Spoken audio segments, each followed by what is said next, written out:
Smoking causes cancer. Smoking kills. புகைப்பிடித்தல் புற்றுநோயை உண்டாக்கும் மற்றும் உயிரைக் கொல்லும். Consumption of alcohol is injurious to health. மது அருந்துதல் உடல் நலத்திற்கு கேடு. Be safe. Don't drink and drive. பாதுகாப்பாக இருப்பீர். மது அருந்திவிட்டு வாகனம் ஓட்டாதீர்.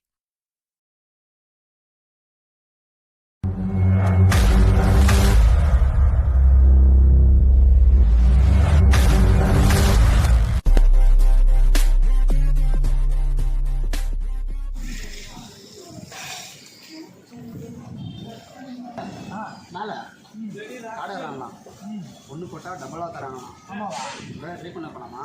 ஏய் நம்ம வெங்கட் சொன்னான்டா. அந்த இடமா இது? போய் தான் பார்க்கலாம் வா. முன்னாடி மிஸ்ஸே பண்ணக்கூடாது.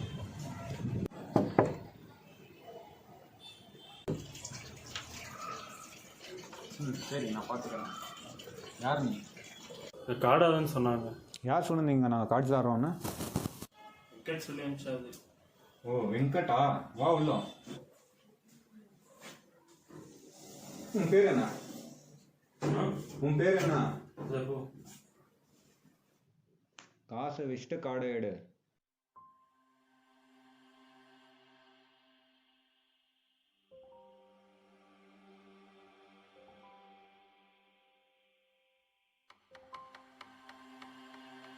அவ்வளோதானா?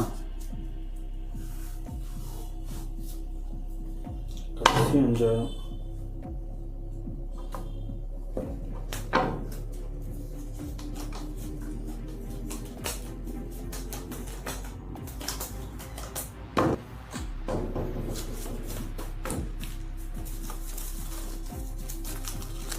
செக் பண்ணலாமா?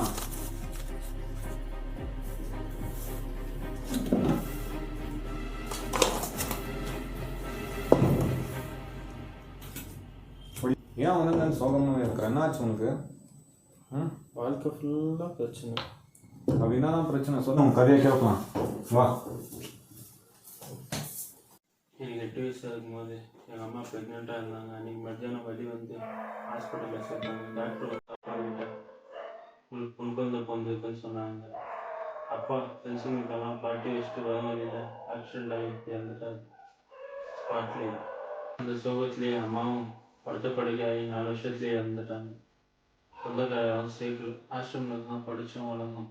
என் தங்கச்சிக்கு வெளியே வந்து மக்களோட மக்களாக வாழணும்னு ஆசை. அதுக்கோசரம் வீடெல்லாம் பார்த்துட்டோம். ஆசிரமம் விட்டு வெளியே வந்து குடிச்சிட்டு வந்து கால் தங்கச்சி கண் முன்னாடியே ஆக்சிடென்ட் ஹாஸ்பிட்டலில் சேர்த்து 3 லட்ச ரூபாய் செலவாகும்னு சொன்னாங்க டாக்டர்.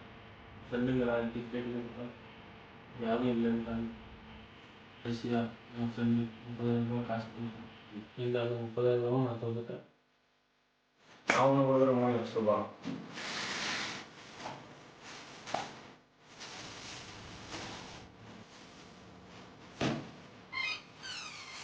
நன்றிண்ணா. உன் பேருண்ணா? நான் தான் வெங்கட்.